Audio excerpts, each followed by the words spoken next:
from Iowa.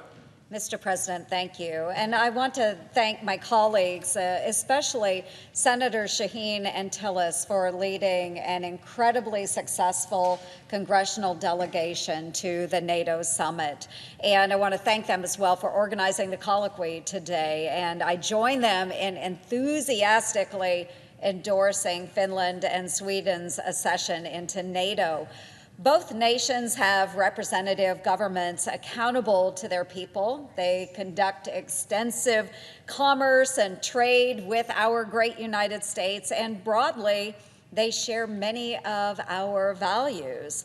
And historically, perhaps these were conditions sufficient to readily welcome two European nations into one of our multinational security frameworks.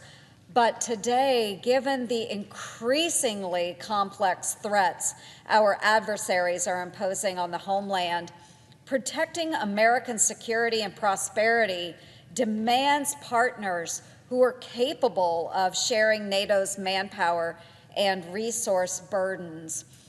NATO isn't a club of democracies or a playground for exploring climate change or progressive cultural interests.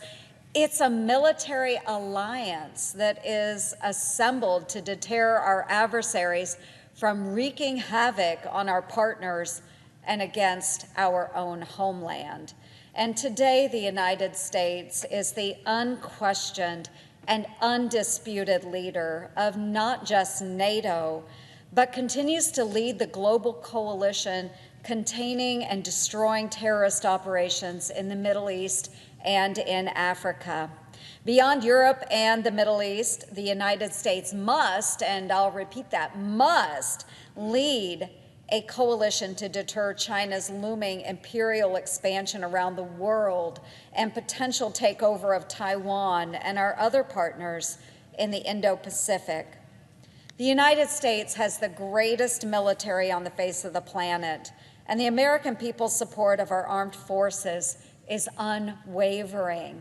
Still, our commander-in-chief, our diplomatic and military leadership, and members of the Senate must hold our partners accountable to their own defense and not lean on the reach and lethality of our soldiers, sailors, airmen, Marines, and Guardians alone. Going forward, NATO member countries must invest in their own defense. 2% must be a minimum standard. Long-standing members of the alliance remain far too lax and sometimes neglectful of their obligations to the alliance and to their people. America is not the world's policeman, but we are the leader of the free world. And this alliance and Finland and Sweden are on target regarding their 2% commitment. I'm confident that Finland and Sweden are ready to stand up and help shoulder the resource burden on NATO's military obligations in Europe, particularly following Russia's bloody, lawless invasion of Ukraine. The accession of Finland and Sweden to NATO is a great success, but regarding the war raging in Ukraine today, on day 140 of this conflict, the U.S. cannot grow weary. Our resolve to support our partner must carry on. China is watching. The Gulf states, South America, and Africa are weighing their commitment to the free world against the economic and security guarantees on the table from our adversaries.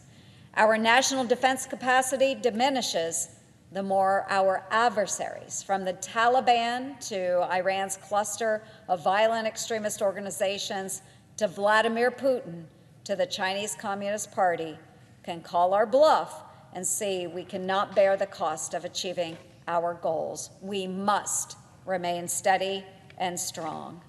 This administration and our partners in NATO must change their strategy to deliver Ukraine victory over Putin's Russia. And that's why Sweden and Finland will be a much welcome addition to NATO. And again, I thank my colleagues for organizing this colloquy, and I urge this body to move very quickly to confirm the United States' support of Finland and Sweden's accession to to NATO. And with that, Mr. President, I yield the floor to my colleague from Missouri.